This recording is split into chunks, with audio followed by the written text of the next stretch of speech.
friend. Thank you again for coming on the podcast. I know it's been over a year in the making and things happen. Life happens, Yes. But finally it's up and running and Yeah. I appreciate you coming on. Thank you so much for having me. Thank you. Thank you for blessing me with your presence. I want to begin with the basics. Ngubani Mpumelelo? Who are you? Sazise kwabantu. Sanbonani. My name is Mpumelelo Phakathi, and a boy raised by 4 generations of women. So I've been blessed to know at least 4 generations of my maternal side. So it's my mother, my grandmother, my great-grandmother, and my great-grandmother. So Koko no Kokoraz. And it is these women that have shaped my view, how I move around the world and who I am. So I'm born in KZN to a young teenage girl. And then I come to Joburg, I think I'm 5 years old. Really? Right. I come to Joburg, and my grandmother comes back from exile. And we all go and stay with her. And I think that's the woman that shaped me. Shaped me in terms of, while other kids were learning to recite the Bible, we were reciting the Freedom Charter and the Bill of Rights. We were told about our bodies. So on Sundays, we used to go to Shell House in Joburg. And so every day would be taught on, do not allow any uncle to touch you or any aunt to kiss you. So before leaving the house, we would have that. So that's the first woman to start to radicalize me in terms of my politics in the house. I grew up with my siblings. I go to school. In high school, I'm convinced that I want to become a doctor. Right? It's like, I want to become a doctor, medical doctor. And that dream does not come true. So I'm left in first year, and now, because I've changed, that I'm in social sciences, right? So I have to choose something to study. And I go to the social sciences and I choose development studies. Have no idea what it is. But growing up, I'd fallen in love with Kofi Annan, right? Kofi Annan was, I think he was the secretary of the UN, if I remember well. And the brochure said, I can work for the UN. And I can, Yeah. So that was amazing, the whole idea that I can work with Kofi Annan. So then I come into social sciences, and a good blessing, because that's where I find myself. And so that's one of my favorite philosophers and theorists is Bell Hooks. And Bell Hooks says, she came into theory because she desperately needed to find herself. And that's what humanities or social sciences have been to me, a finding place. So I studied from undergrad till master's, right? That typical child, have no work experience. I'm like, I'm still studying. I study, and then I decide to go and work, right? Because I'm just like, okay, now it's time to work. I go and work, and then I decide to go back and pursue my PhD. But I come into my PhD, so normally when you come into academia, they say that you need to find a research gap and how you can expand the knowledge, right? And I thought to myself, I don't want to contribute to knowledge this time around. I've done that. Postmasters. Yes. So this like I've got my master's, I've worked a little bit, now I'm going for my PhD. So I come to my PhD, I'm like, I need something that will serve me. I need something that will help find me. I need something that will serve me. And I dive into masters because I'm looking for myself. I'm into PhD because I'm looking for myself. for myself, and in theory and in these pages and in other men, I try and find. So my PhD is on masculinities and men. So I'm interested in the idea of fatherhood, what it means to be fathered. So I come into my PhD with that wound, the father wound, which I think a lot of us have. Yeah, definitely. I come in with my father wound, and I'm trying to see. But I think the short end of it is that I grew up being loved. I think that's the one thing that like shines through in my childhood. When I look at my childhood photos, my grandmother took, and my mother, so many pictures of me. And I sit in that and I know that I'm loved. I grew up in love. I was nurtured in love. And now this is me. And where do you find yourself now?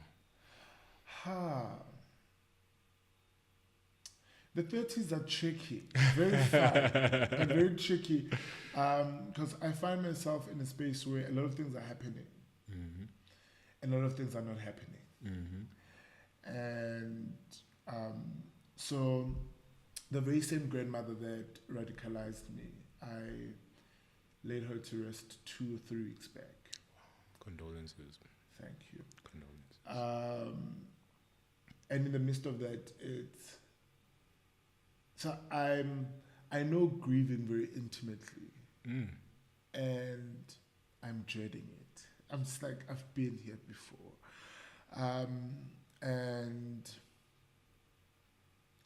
when I took her to the hospital the first time around, I prayed to God. I was like, just release her. I did not like the idea of seeing her suffering. And that did not happen. Stayed, and she went back to the hospital. And when I was driving, I thought to myself, just free her.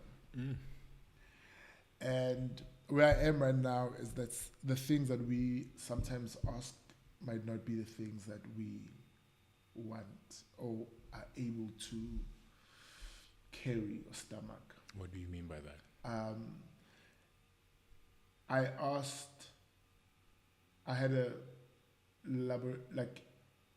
I had a conversation with God. I was like, just release her, set her free.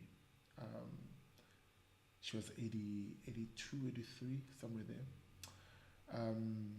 And now I sit with the sort of like guilt of like, I asked for this, but oh my goodness, it's so heavy.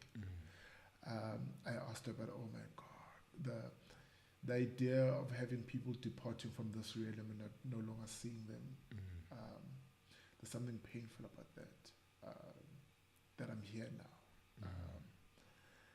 But in the here-ness, in this pain, I also struggle with then embracing the joy, because there's a whole lot of things, good things, that are happening right now in my life, in my career, that I'm really fascinated about and intrigued about. But yeah, we are here. So you mentioned that you went into your PhD seeking masculine energy, exactly, elaborate on that. So not seeking masculine energy, but finding myself. There was with the father wound, especially with two men, it's always associated with identity, right? Is if you are not fathered or you do not know your father, then you exist in the world without an identity. And for the longest time, I had that on who I am and where I am.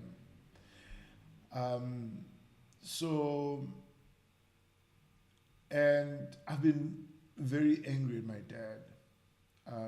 Then we sort of like built our relationship and, worked on it.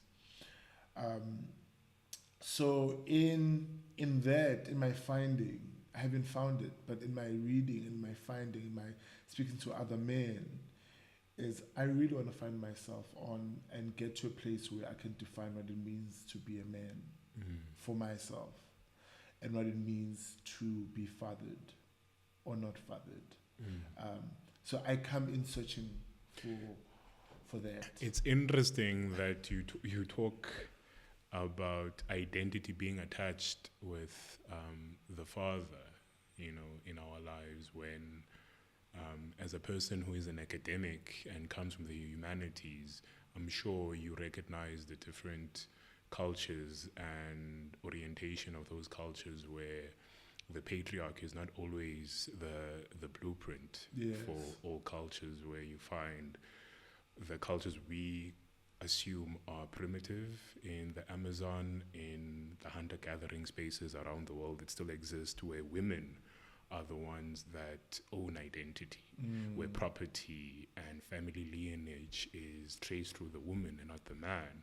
And so it's interesting that you find identity, or at least maybe you are a product of Western norms of patriarchy. What do you think of that? Look, so I think I come into it because there's a void. Sometimes there's a void. There's a void of in the longing for the absence. So you sit with the absence and you are trying to make sense of it. And the painful part is that you're trying to make up scenarios. What could have been if there was no absence or that void, right?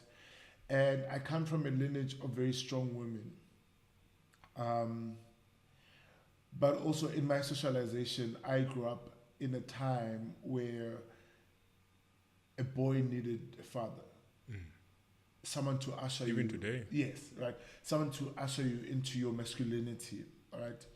Because even if when we look at all of these traditions about being a man and about being a father, right, it's almost like a rite of passage, right? And what you'll see that in African cultures is that you need someone to take you through that passage, right? You'd have the older men in Tabin, right, who are there with you. And then you'd have the older men, when you're coming down from the mountain, coming to accept you, right, and give you life lessons, and not say, now you are a man, right? So even from the African sense and context, there's a thing about being affirmed by your father, right, into fatherhood or into manhood, which is the same about women, right? Normally in African context is that even if the woman might be pregnant, might be pregnant and might be married, but their first child would go back home, right? Because there's that bond and connection and things that needs to be transferred from one to the other. So I came searching for that, and I don't know if I do find it. We will have to find out later. But so I come here because there is the young Mpumelelo who's wounded. There's this young Mpumelelo who is in pain. And that's what I said. I did not come here to enlarge scholarship and to contribute. I came to heal myself. So I look at PhD or my doctoral thesis as my rite of passage. So I'm here to be trained and to train. So I'm here because I need healing. And that's what brings me here. And what of the things you found in your doctoral thesis is in contrast to your upbringing culturally, you know? In contrast, you mean like contradictory? To what a friend of mine, Matabo, said to me, can't mothers bestow sonship, right? That whole identity. And there's a great debate on who has, that right. But because I grew up in a very liberal home, when I speak with other participants, my research participants, right, I'm shocked at the length at which people could go to find their identity. And maybe people will be shocked that I want to go through such a stress of going to school and doing a PhD to find myself. I think, but what shocks me is how people's life can stop just because they don't have a father. How people stop to live. And from the outside, it looks like, oh no, but just get over it. Like the wound is too deep. And the wound is, and also I think one other thing that I found that was interesting is that when people speak of their father's absence, they are fathers in the post-colonial, post-apartheid, capitalist society. Fathers are known as providers, right? But most of the men I speak to, they do not miss the father who did not provide, but they miss the father who was not present. So even if just fetch me from school, do homework with me, watch me play my first sports match, tell me that you love me. So I think that is that longing, right? Because I also believe that it's our birthright, right? To have like two parents. Yeah. So I think that void then creates maybe it could have been better if he was here and he taught me how to ride the bike and how to kick a ball and all of these things. Yeah. And what about your upbringing have you tried to incorporate in your own family life? Because you mentioned your life was orientated and shaped by women. Yes. And your son has the privilege of having his mom and his father there. I think the greatest thing about being raised by mothers, for me, is the presence, the reassuring presence, always present, right? But also, which is almost one of the most selfish or like one of the costly things about being a woman and being a mother, right? Unlike us men, I can tap out. Like at any point, I'll be like, okay, thank you. I'll come back 20 years when I'm ready. But society does not give women that luxury, right? Definitely. Of just tapping out. Be like, okay, I'll see you when you are in matric or you're doing first year, and I'll ask you, what do you need? Not always, but it happens. Yeah, not always.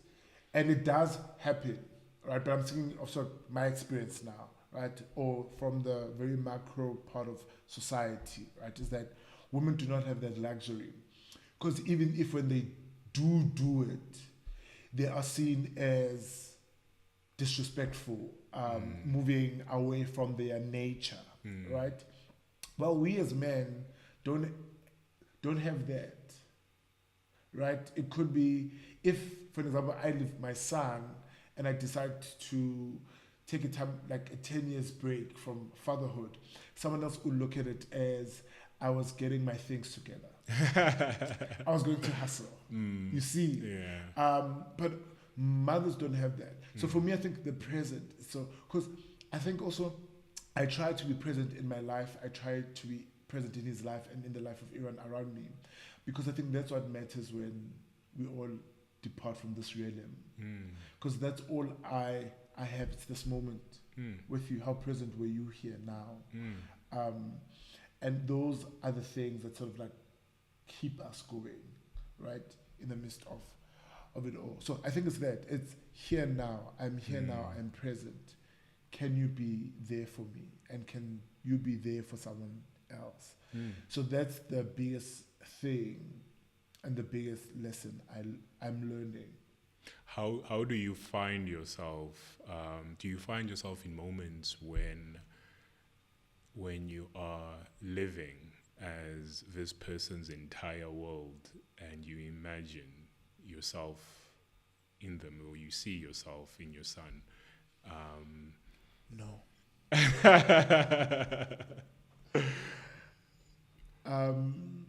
So years back, Professor Mpumelelo published a book called, I think it's Feminist Rogue. Mm-hmm. And one of the first things she learned was her friend told her that you are going to raise someone who's going to have a life of their own, and you must also have the life of your own. And I think that's where I step in. You are raising someone into their own identity, into their own future, into their own life. And strive to not, don't forget to live. So I do not see myself. I don't wish to see myself in him. Because I really want, I have my own life, I have my own ambitions, I have my own dreams. And I'm hoping that for the longest part, while he's still part of my life, I can give him the best tools and to be whoever he wants to be, and that's where it ends. And you mentioned God somewhere in there. What's your relationship with God? Are you speaking of God in the sense of, the normative sense of God in the West, or are you speaking about an entity, a deity, an energy? So I grew up in a Christian home. I'm raised to believe in God the Father, God the Son, and God the Holy Spirit. I'm raised in a family that believes in the baptismal of the Holy Spirit and the baptismal of the water, right? Tongue speaking, Holy Ghost filled. And I think in grade 9 or in grade 8, I take a conscious decision to become a Christian. So I'm raised Christian, then around grade 9, I make the conscious decision that I want to be a Christian. And I follow the Christian God, and I love the Christian God. And I spend a lot of my early youth serving the Christian God. So I'm involved in the church. I am in youth ministry. I am in children's church. I'm teaching, I'm leading, I'm preaching, I'm whatever, call me, I'm in the church. And when I was about to do my first year in development studies, then I also enrolled into a Bible college because I need to do theology. At this point, I'm convinced that I'm called. At this point,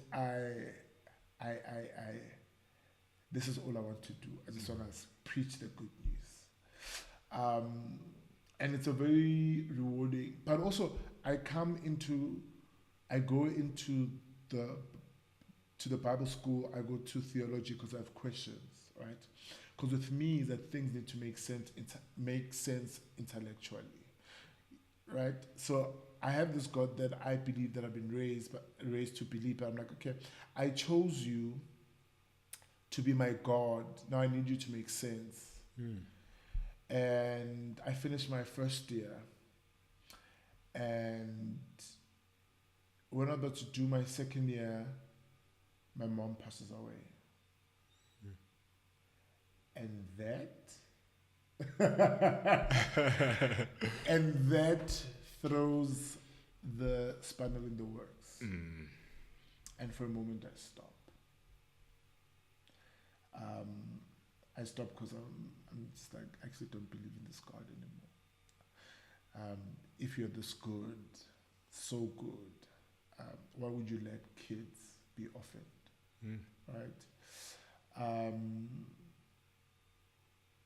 So I'm angry at God, but I love Him. I know no other outlet to go into, right? So I stay in church, and Faith, the love of my life, buys me a book by Steve Biko, I Write What I Like. And I think that's where faith radicalizes me. Right? I'm just like, going crazy. And Steve Biko has a powerful chapter on the church and the black youth, right? And how the church is losing the black youth because they're not touching on important things, right? The socio-economic, the socio-political, our blackness in this Christianity still left hanging in balance, right? Yeah. So I go in there, I'm angry at God, I find black radical feminism, I find black theology.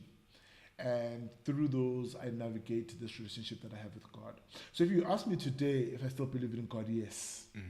Do I still go to church? Yes. But I've come to a place of knowing and of trust that I'm not afraid to ask questions to God, and I'm not afraid to disbelieve some things that other Christians would hold as true. There are things I just refuse. I'm just Things like what? don't do this. Maybe we'll start in the Middle East, what's happening right now. I do not believe that God stands with the Israelis in what they're doing in Palestine. I do not believe in the doctrine of hell. That's a big one. I do not believe in that God would hate people because of their sexualities, or that God only created heterosexuality. I do not believe. You see now, you're gonna get Christians canceling me. I don't believe in tithing. That's a huge one. It is, but it's so these are the things that I have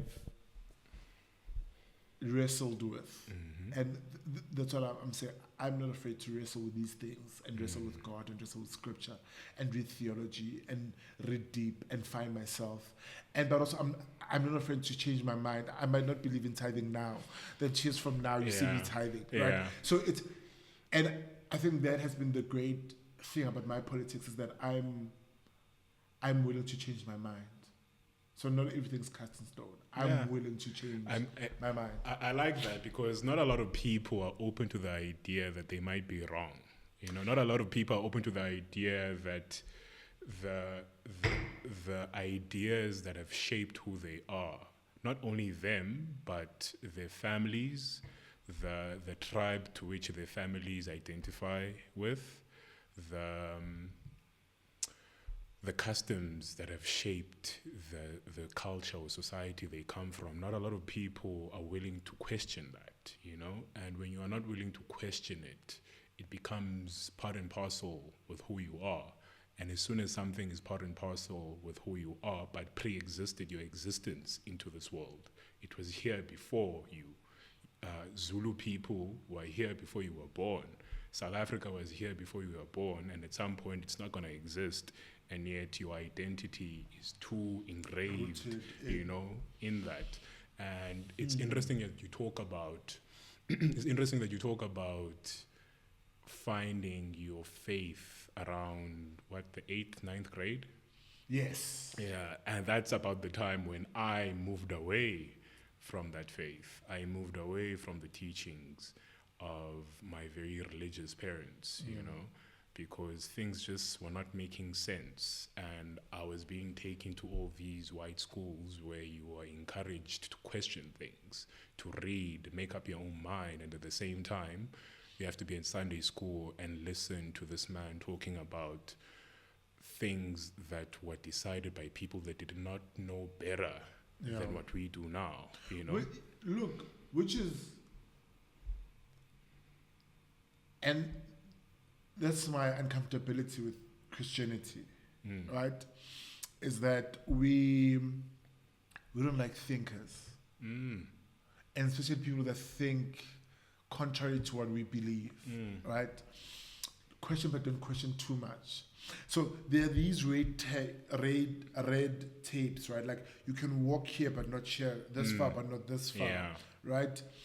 And Christians are afraid, we are normally afraid to sit with tension.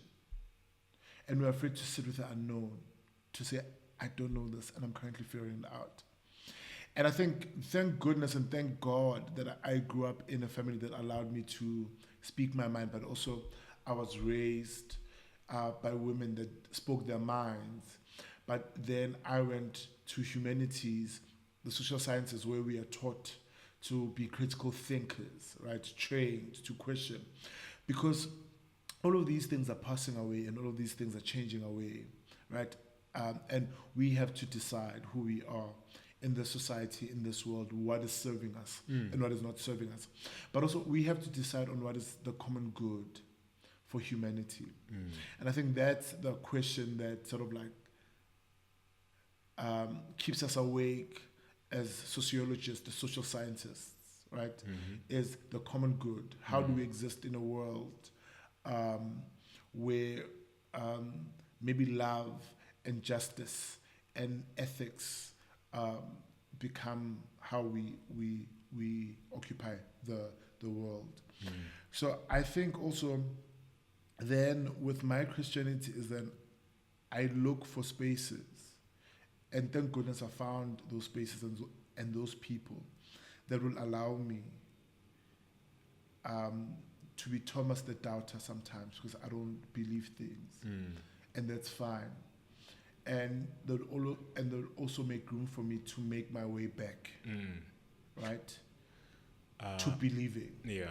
So I can move with my friends and with my lovers from a place of doubting to a place of knowing, or to a place of believing. And sometimes I'll move to a place of believing back to a place of doubting. And I think for me that's important in your Christian life or in whatever that you believe in, right? That your beliefs are tested to a point where you can stand for them and say, this is what I believe in. And if you ask me now, I'm much more unshaken as a Christian than ever. I'm at the most secured place. My relationship with God is thriving. I would never have it anywhere else beside here. But I come here not as a perfect person, but as I'm becoming.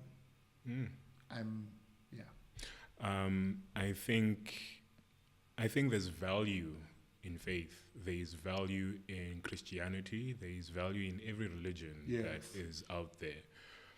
My problem, though, is when we take the stories that our faith gives us as being part and parcel with objective reality. That's the problem that I have. Your personal truth with your faith is your personal truth. It should not be imposed with, against anyone else's personal truth. The sky is blue, and that's objective reality. Jesus is your savior, and that's your reality. It should not be the reality of your neighbor. And that's the part where I think I started to deviate away from religion when I was younger, because I think for the first 7-8 years of my life, I did not understand there was anything beyond Christianity, because my father was very big in the church, my mom was very big in the church, and that's all I knew. And as soon as they took me to the schools that they took me to, and I read the books that I read, I'm like, this oh, so who's right here? Who's right here? So, and also, I mean, this is where also I sort of like differ with my brothers and sisters in the church. Is I don't think what Christianity looks like now could be maybe something that like Jesus would agree on, right? Because there is Christianity as a religion, it gives us room to decide, right? Joshua says, "My family and I will serve." Right? Choose today who you're going to serve. And I believe in sharing good news. I can share good news, but then it's up to the next person to listen or to take, or, And because we are, as Christians, because we are so obsessed with being right, we miss loving people. Christians are the first ones to send someone to hell. We're going to hell. Yes, right. So quick. And Jesus leaves us with like simplest commands. Like he says, now I give you only two, right? love God with all your heart, with all your heart. We love God with all your mind, with all your heart, and with all your might, right? And then secondly says, then love your neighbor as you love yourself. You see, but Jesus is setting us here, right? This is a setup because you don't know who is your neighbor, and just demands that you love them as you love yourself, right? And my neighbor could be Hindu, could be Muslim, could be Buddhist. My neighbor could be a criminal. My neighbor could be someone that I do not like. But then Jesus says, in order for you to say you are my disciple, you are made of me, love your neighbor as you love yourself. And for me, that love ethic is what we should be known as and known for as Christians, loving people. And part of loving that, which is where my Christianity is justice. We have to live in a world and create a world that is just. So the Christian must hate capitalism. Christian must hate patriarchy, oppressive patriarchy, right? Hyper masculinities. We must hate people that do crimes or discriminate or kill. Or those are the things, those systems that oppress.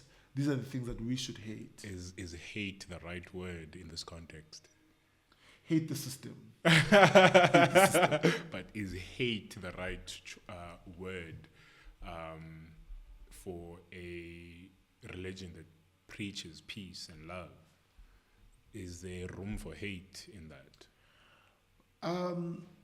Maybe, I don't know. I mean, if we look at, so once the scripture tells us that Jesus walks into the temple and he finds people trading, and he whips up and he whips them, right?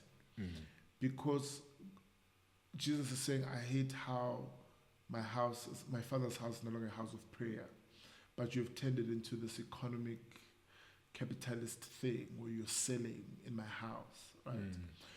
Which, even though they were selling goods, we know now that even we could see how Jesus is being sold right now. Right? Yeah, very much. Yeah, right. And just like, I hate that. So I think hate, in this point of hating the system, I would use that word. That I hate the system. Yeah, for me, the connection I make with religion is the same connection I make with politics. You know, there is a human need to believe, yes, and there is a human need to follow.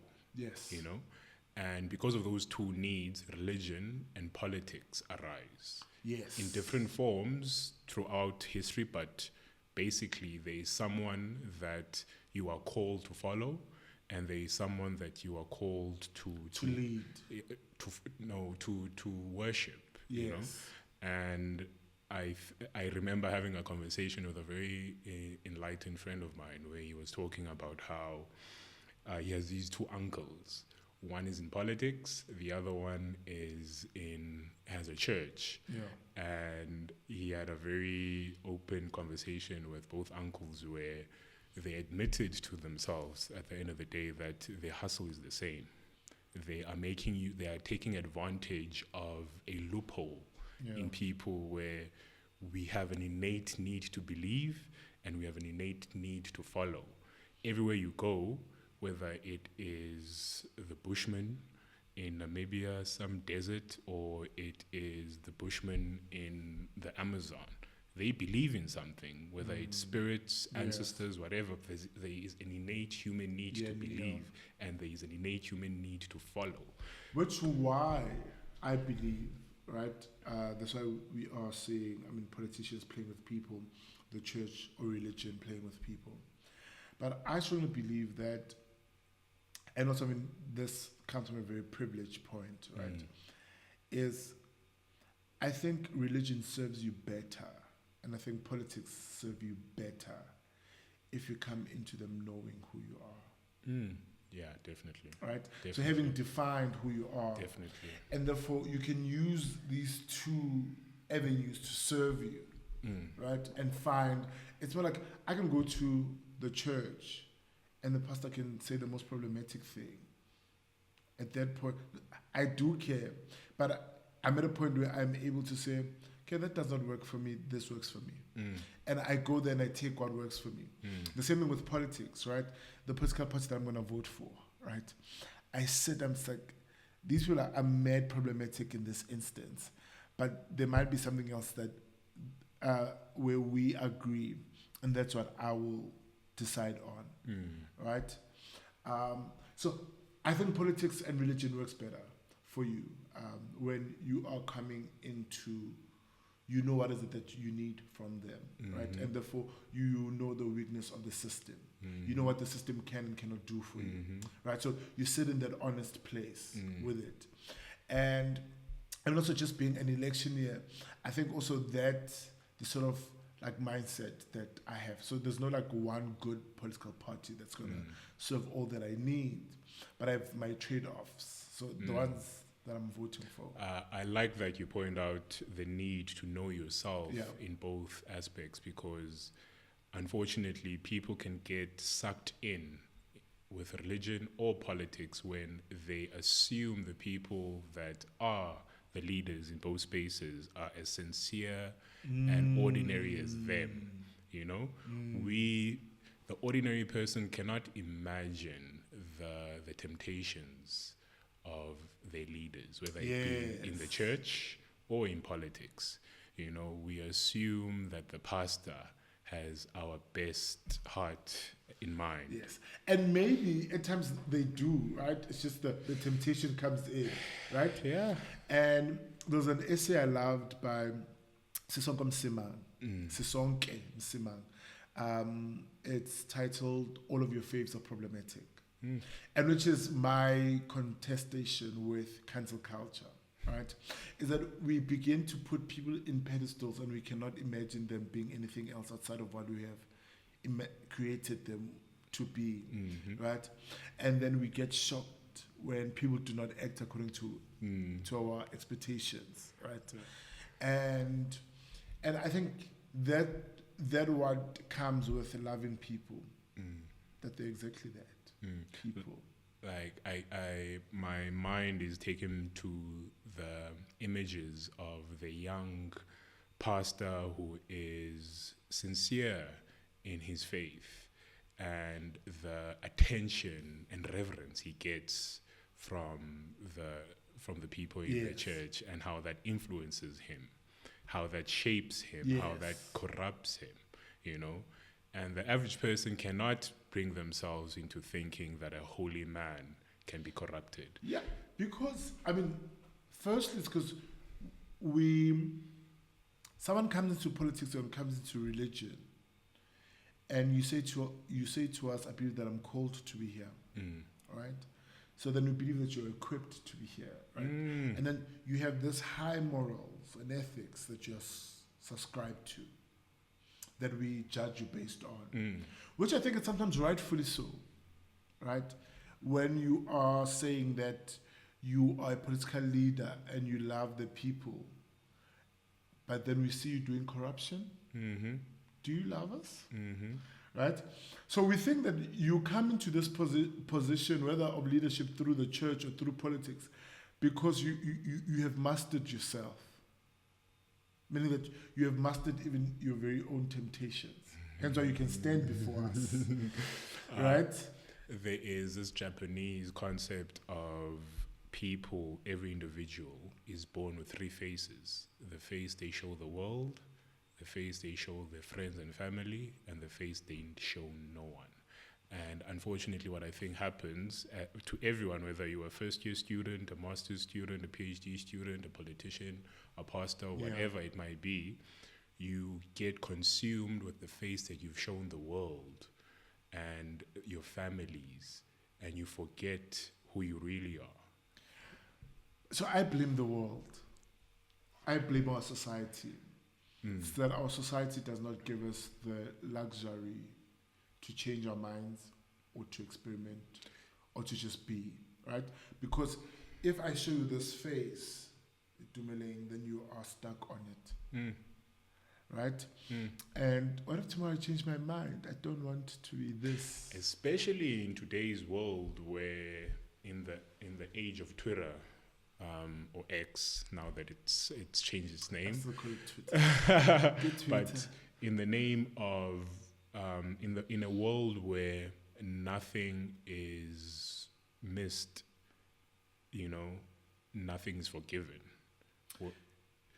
What I mean by that, I mean 20 years ago, you could have said something that would have ended up as a tweet, and no one would have been there to hear you, record you, and make a note of it. Yeah.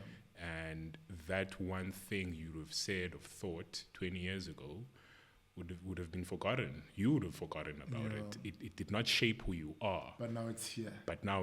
To haunt you. It's here to haunt you 10 years later after you posted it. And we assume that micro moment from 10 years ago. It's still... Yeah. And that's where I'm battling with cancel culture. Right?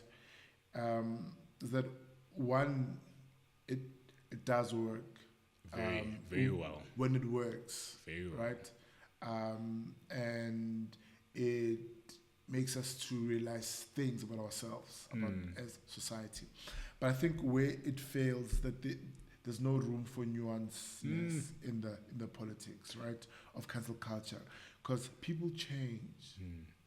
And sadly, we can't measure change except from your actions and your word. That's all we have, right? And I think in my past, there are things that I've said or done that were problematic.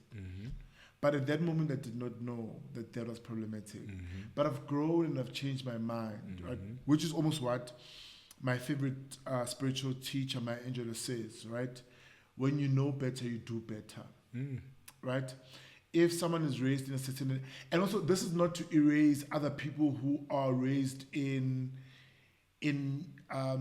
environments where they are conscious, right? To say, if there's someone else who is your contemporary is doing something good, why would you not, exist in those politics? I'm saying people evolve. The things that I believe now are not the same things that I believed then. The things that I hold true now are not the things that I hold true then. There are other things that have always been consistent, but other things are things where I've been called out. It's things where I have people that love me enough to correct me and change my mind. And I think it helps them because I read and I study. Is that I'm able to read and study and find my ethics and my truth, right? But I think to exist in absolute, I think it becomes problematic that someone who's problematic is always problematic or has always been problematic, right? Or people can't change. I think we need to create rooms in our cancel culture and for more discussion. And for me, this is not a room where I say we are creating room to shield problematic people. No. We will call you out if you are problematic, right? And we will cancel you if there's no room to change or you are not changing. But I think when people have made changes or someone says, I did not know better when I was in high school and I said those things.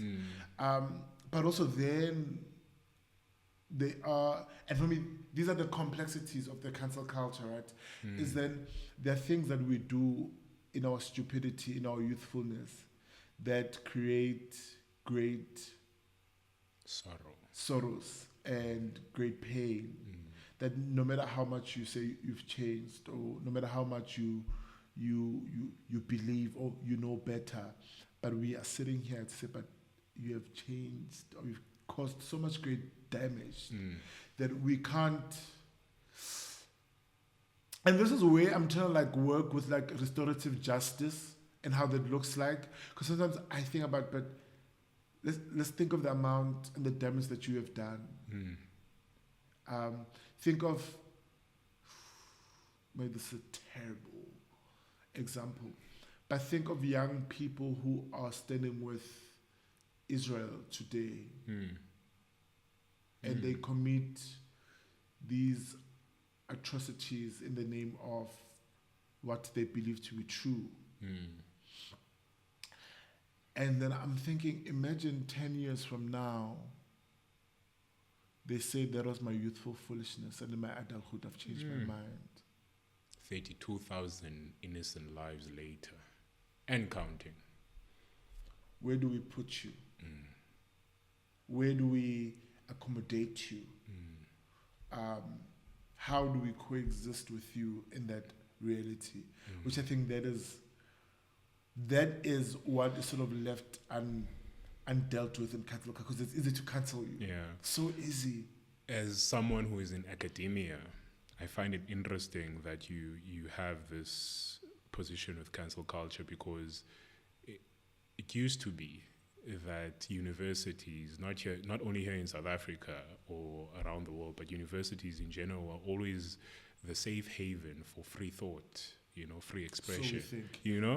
And what is scary that I've found in so many people that are in academia and are leaving, young people that are in academia that are leaving because of cancel culture, where nothing they say can be ever mistaken as either being too left or too right. You know, you have to be somehow dancing this fine balance between political correctness and what people want to hear. So I come into that, and I don't think it's just the political correctness, right? I think what academia demands from us, or what those who are in academia demands us, is ethics. And we are saying, if you're in academia, you know better, or you should know better, right? And because you have done the exercise, right? You have wrestled with ideas, and we are hoping that you come into this place undone in a sense of, you come into ethics, right? We want ethical leaders. We want ethical teachers, ethical whatever, members of society. And I think a lot of people want to sit in the fence, and they don't want to make up their minds, right? Because it suits them, pays the bills. And I think that's where the fights come from. I think it's more sinister than that, to be honest with you. I make the example of the most recent controversy in the USA, where the head of a major university, I think it was Harvard and Penn State, if I'm not mistaken, but the heads of major universities in the US being asked very simple questions and not being able to give a coherent answer. One lady, the head of... I think it was Harvard. It was... so I think that is political, right? There's what we call, when you're in an institution, you have to align, right? So if you work for a company that believes has taken a certain position regarding a global matter, you have to, and this is where ethics come in for me, right? Is if I'm in an institution that does not align with my politics, as an ethical person, I leave that institution because it no longer serves me. It's in conflict, right? But what happens is that because of the politics of the stomach, right? I was just about to bring that up. I can't leave this institution, right? So then I can't answer what you think is a simple question. To the public, it's simple because, here's what I say, for ethical people, it's a simple question. If you're ethical, you measure whatever matter according to your ethics, right? This is the standard. But once you sell out to the capitalist beast, you are left with no ethics, right? And then you are left to defend the unethical. You are left to defend things that go against, that violate what you stand for, right? And I think that's the worst thing that has ever happened to us in capitalist society. Mandela put this very well upon his release from prison. He was on the Donahue show in the early 90s in the US, and they were having a Palestine versus Israel debate. And because it was a show in the US, they were very much pro-Israel at that time, and to some extent today, especially the older generations. And one of the people on the panel was asking him why he is so adamant with his position and support for President Arafat at the time. And Mandela said, any leader who changes his position in ethics depending on who he's dealing with is not a leader at all.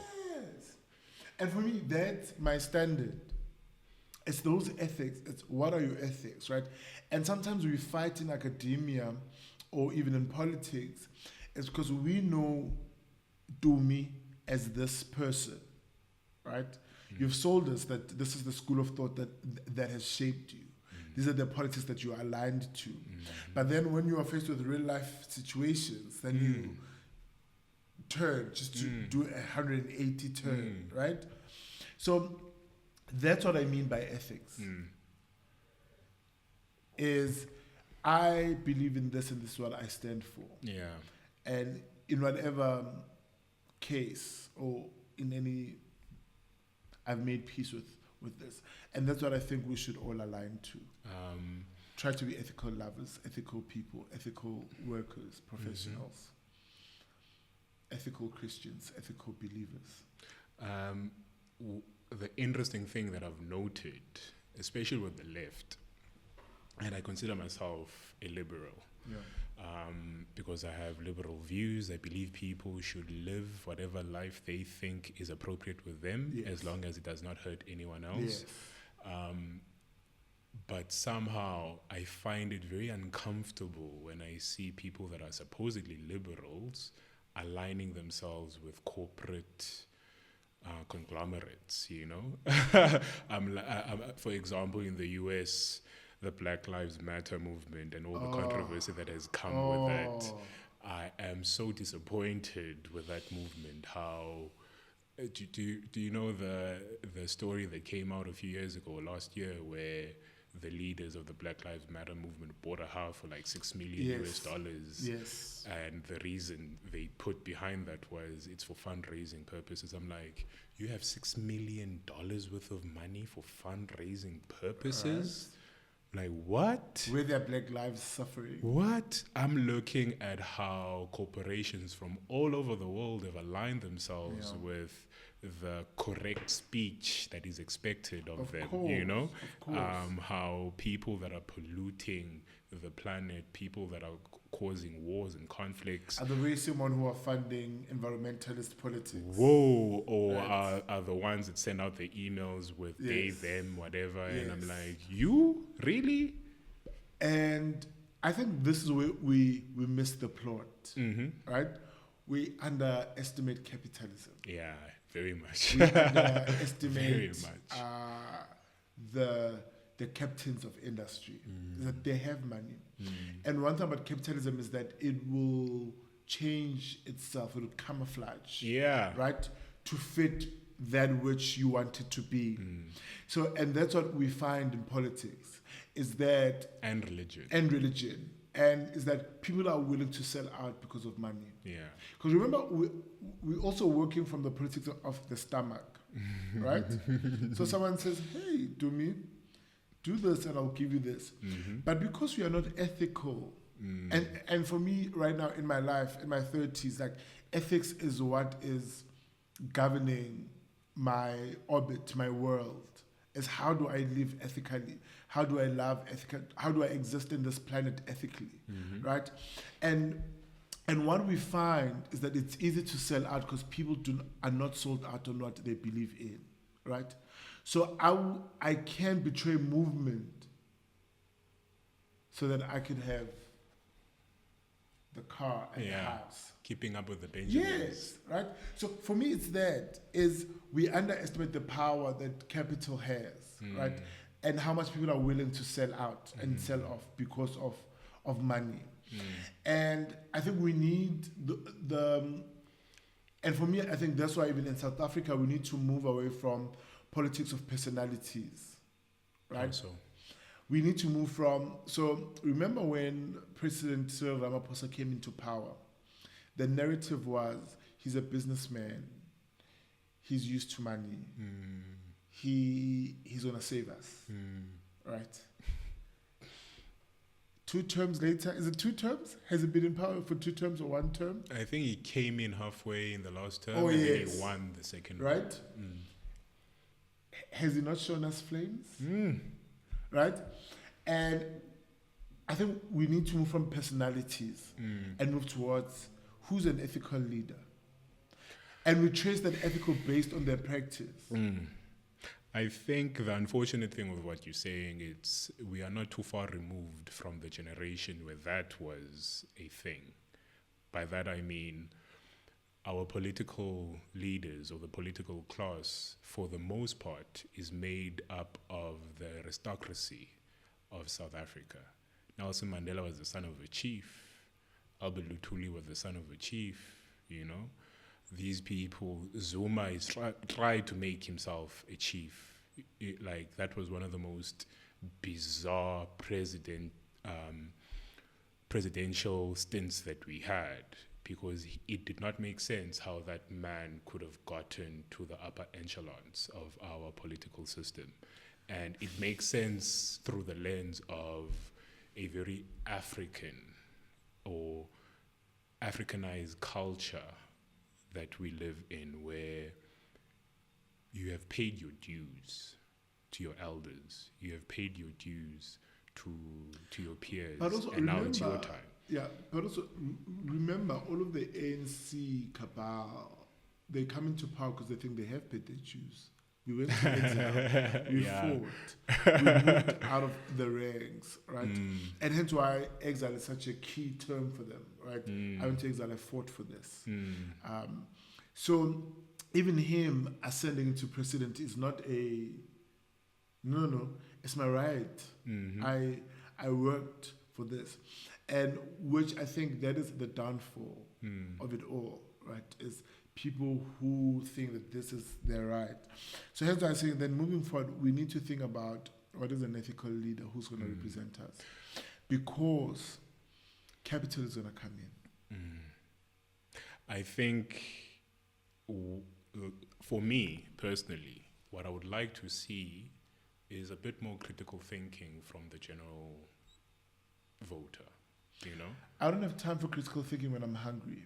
I don't have time for critical thinking when I'm unemployed.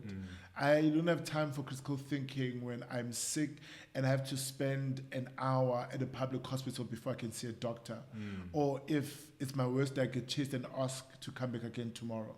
You see, I don't have time to critical think when I can't afford school fees, when I'm being academically excluded. But then that raises the question, if that is a legitimate thing, that you are less inclined to care about certain things, if your stomach is empty, then at some point there has to have been a conversation with the powers that be that let's sustain this. If we change this and we feed them, they might start having ideas. Of course, because look, a proper functioning society is a society that, or civilization rather, a proper functioning civilization is a civilization that must be able to meet the basic needs of all of its people. I think there's a stats that came out about how much food we throw and waste. I was listening to one of the radio stations, Talk Radio, and I was shocked, right? Is that we have establishments that would rather throw away food than feed people that can afford it, right? And we have people that would rather become millionaires than take kids to school, right? We would rather have people that would rather have thousands of people die because of COVID-19 than actually produce or deliver services, right? So that's where we find ourselves. And for me, sometimes I think it is so unjust of us to then go back to the very same people who are actually living the reality of South Africa. right? And said to them, could you just critical think for a moment? I think that's unfair because you and I are sitting in a privileged place, right? I do have the privilege to exercise critical thinking, right? Because I'm working, I'm living fairly comfortable. I don't have to guess where money is gonna come at the end of the month. I know exactly, right? Even though I can't afford Woolies now, but at least Checkers and Pick and Pay I can still afford, right? So it's easier for me to mingle and dance. But to ask someone else that, I think it's so unfair. But I think us who are in the place of privilege, we should be the ones who are fighting and striving to create this better world, right? To say, how do we ensure and how do we hold our political leaders accountable, right? And how do we punish them when they do not do what they say they're going to do? So that little power that we have, I think that's the little power that we should be using. And I think when things get better, then people might know better and people might have the luxury of voting better. Okay, how do we organize that power so people know better? You see, so my biggest issue with organizing, I love organizing. Oh, but capitalism. Like Black Lives Matter, right? The capitalism will find you, right? Fees must fall. Capitalism found us, and it found people that it could use to penetrate the movement, right? And we know how to capture the leaders. And money seems to be the easiest way to distract us from organizing. And I'm gonna go back again. I think if we are ethical, if we find people that are ethical, people that can be bought, people that say, who are for the common good. Yes, I'm poor now, but the greater liberation of everyone else is greater than me being. Because for me, it's that if you are going to organize, or if we are going to organize, we must understand that we are going to lose some things, and we must be fine with that, right? And if we're going to organize, we must be willing to say there are going to be trade-off, right? I might not afford private health care, and I must be fine with that for the greater good. Is that my kids cannot afford to go to a private school. Because whenever you're organizing, the capitalism and its captains are going to punish you. Right? Hence why those who are in corporate are not radical. Because they know that there's a cost to pay if you are radical in corporate spaces. Yeah. Because capitalism will punish you. Right? So unless you say I'm willing to pay the price, then we're on the right track. I think we have to change the incentive. By that I mean from the ward councillor to the premier to the presidency. Let's change the incentive. The incentive must not be what doors are going to open for me and my friends and family. Because currently that's the incentive. Of course. Because the ward councillor gets an envelope under the door, like, say, la project, do your thing. The presidency has meetings that me and you and most people cannot even imagine what is discussed in those meetings. And the incentive there is I can be set for life. And that's the thing. It's like all of us want to be set for life, right? And that's what is prohibiting the black middle class from organizing, right? Because we all want the Porsche. We all want the corner suit office. We all want the gated estate. We all want to play golf on Sundays, right? So that is what is stopping us from organizing, because we're not willing to miss out on all of these things. So capitalism has us, right? But if we are serious as the middle class and we say we are willing to forego the incentives or what we have been bribed to believe is success, then we can revolt. We can change our system. We can change our political landscape. We can change our world. We can change our communities. We could have better councillors. We could have better premiers. We can have better members of parliament, right? Because then we are in a place where we are willing to revolt. I like your emphasis on ethics, but what I think is needed to that is, or added to that, is discipline. Because as I was saying earlier, the first year student... But you can't be ethical and not disciplined. And you can't be disciplined and not ethical. That's a tough argument. Because they go hand in hand.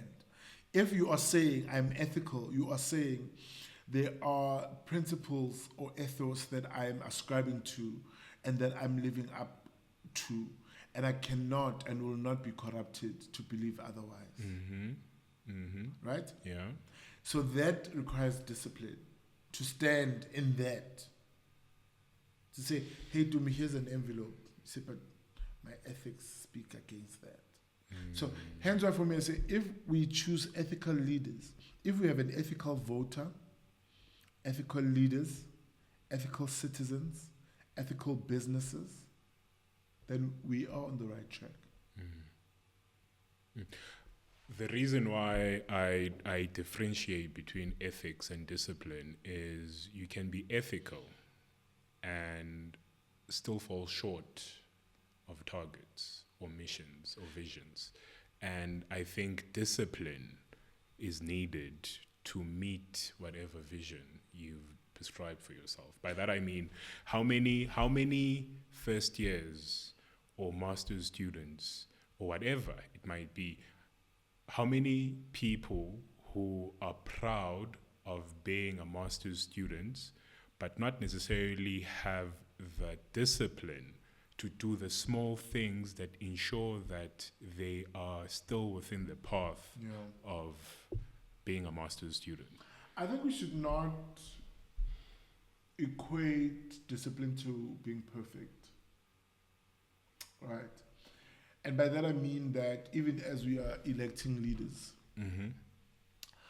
we have to give them room where there are going to be flaws because they're human beings and they're not going to get everything right every time, right? And yes, you do need discipline to attain that, right? Your vision. But the vision is big. You might not meet all of it, you see. Which I think it's one of the things that sort of like betrays leaders, right? Because they think all of this vision and all of this mission can be accomplished in one lifetime. But if we are living in community and we love each other in community, then we know that the picture is big, the vision is broad. So I'll do what I can do and leave. There's a very beautiful Zulu expression, a city, Aidli Shiel. What does that mean? So it's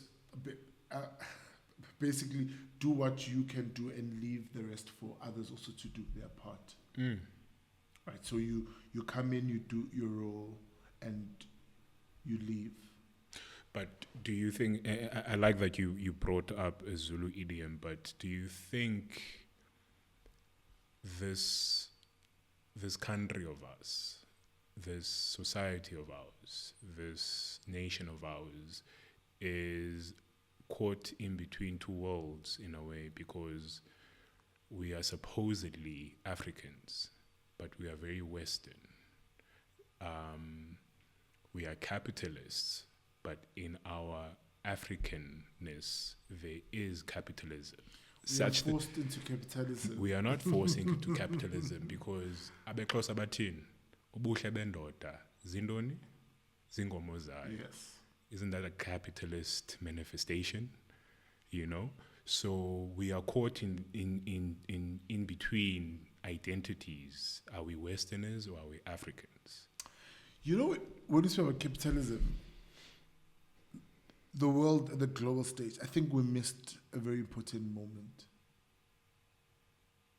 You see, during COVID, when everything closed, I think we had one of the best opportunities. To do what? To restart. How? The labor force stopped. Okay. The world initially stopped, right? We're not traveling, we're not going out, we're not, only the essential services. I think that was the best time to restart this whole thing. How? We had leverage over the capital, right? We had leverage over the captains of industry. I think we could have organized, right? When people speak about like the fair wage or living wage, right? We could have organized better. We could have asked for better services, right? We could have said we are no longer going back into this industry. We could have said this is exploitation, because we saw that the world does stand when laborers are not working. We saw the power of the working class, right? The working poor. We saw their power, right? We saw their void. People who had domestic workers saw that, oh, actually, this is such an important thing for my life, right? So I can no longer exploit them anymore, right? These big corporations, they saw sales going down. Basically, they saw that, oh, we need this. So I think that's when we could have organized better at a global perspective to come back stronger. What I think there was a reorganization, but it was the opposite of what you're talking about. What happened in the West or in the developed nations was people were told to stay home, and then companies saw that actually, if I am going to pay you $100,000 or £100,000 or euros or whatever it might be to work and do this job from home, why can't I just pay someone in India or Africa or Brazil a third of what I'm paying you and just get rid of you? So what you're talking about did happen, but it happened to the detriment of labor. To say now, it's not okay, depending on where you are existing, right? Now, I hate capitalism so much. Even now, because look, even the ones who say that I'm going to pay you less, right? Now someone says, oh, actually, I don't have to be based in one country, right? Which is where now capitalism is, hence why they're trying to get us to go back to the office, right? Because now people are traveling. I'm in New York, but I'm still online. Yeah. I'm in Japan, but I'm still online, right? And capitalism hates that. It's like, why are you having so much freedom? Right? But not only that, now people can work 2 virtual jobs, 5 virtual jobs, right? And what COVID has done is that people have seen the other capabilities, right? Now I can work in different time zones, and I don't have to be there. And I'll make the money. So it might be a give and take, like a good thing for capitalism, but also a bad thing for capitalism. It might be a good thing for the worker, but also a bad thing for the worker. One of the very few positives that I observed post the lockdowns was how so many people finally gave in. Like, so many people finally gave in to that calling they had been ignoring for the longest time. I know so many people that were lawyers, that were professionals, the type of people that young kids say, I want to be that when I grow up. And COVID hit, people lost their jobs, people were stuck at home, people lost so much of what they took as their identity, as being the corporate whatever, you know, and they found themselves. They were like, okay, didn't work out. It was not the 20 or 30 year career that I thought it was going to be. Let me finally open that restaurant. You know, let me finally buy that camera. let me finally buy the guitar. Let me finally go on that trip. Let me finally do that thing. Finally, what happened was the ego was just, I'm tired. It was, but also for me, COVID-19, it brought the agency to live. All of a sudden, we are all awake to being present and living. Right? So we want to travel. We want to spend time with our families. Because we experienced how short life is. Right? And I think that's the beautiful thing, where we saw people are desperate. Like, I want to live. I want, and then hence why we saw so many people leaving jobs that were no longer serving them, right? Like, I'm going to leave this job and I'm gonna take a class to learn pastry. How? And people are like, oh yeah, I'm gonna leave this job because it's making me sick, and I'm going to stay home and start a business, even though it's difficult, but I'd rather struggle in that than, be in that toxic environment. Which I think that was but also just the importance of family, right? Creating communities and committing people that love you. I think that's, for me, that's also one of the great takes off with COVID. Just the desire. Just the desire. To be alive, to feel, to explore, to be present. The thing that COVID did to me, and I don't think I'm unique in this, it reminded me of how lonely I was. I all of a sudden found myself unable to go see my friends, found myself locked in a tiny ass apartment with a laptop and nothing more than that, I realized how empty my day-to-day life was because I had the distractions of the streets to make me forget about it. I found myself in a very dark place during COVID. That first 6 months was rough, but the positive takeaway of it was the isolation made me eager to explore and go out when I was told I couldn't. As soon as they let things open again, And it's also just be hungry for the real human interaction, right? So I think for me, those are the kind of good take-off that we can take. That it was not all bad. And I think those, not everyone, I think those that were lonely or who took for granted the presence of other people now cherish it more, right? Because now I know how it feels like to be lonely, and I know how important you are, and that I need you. And also, we also saw how important the art is, because while we were locked down, we were consuming every form of art, podcasting, TV shows, movies, music, radio. So we also learned the importance of the art, right? People getting to TikTok and doing like videos. That's when I started posting. Yes, right? Is that now people found their other talents or discovered talents that they did not have the confidence yet. They're like, oh, now I can do this. And I think those are the positives that we can take out from the global experience. Mpumelelo, yes. My friend, I thank you for coming here. It's been a very enlightening conversation, and I hope to have plenty more on camera and off camera. Where can people find you? Okay, firstly, thank you so much for joining me, for inviting me.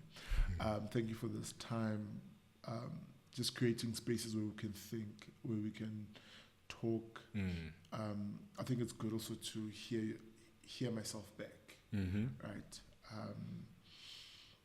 Because this then becomes the radical space of openness, where we can learn and unlearn, where we can be convicted anew, right? Yeah, I think it's don't stop. I'm not gonna stop. It's a beautiful space where even when I've changed my mind, I'll come back and be like, remember that part? Yeah. But yeah, so on Instagram, which I think that's the only space that everyone should try and find me, is on Instagram. It's literature with friends, one word. Or you can Google me and read like my chapters and the books and the papers that I'm publishing. But otherwise, don't find me elsewhere. Just find me on Instagram. Where else can we find you? Now I'm intrigued. I have like OnlyFans. Don't try. Don't find me on my OnlyFans. Just find me on here. Find me on my Instagram. I think that's where everyone else can find me. Okay, my friend. Thank you again. Thank you so much. It's been a pleasure.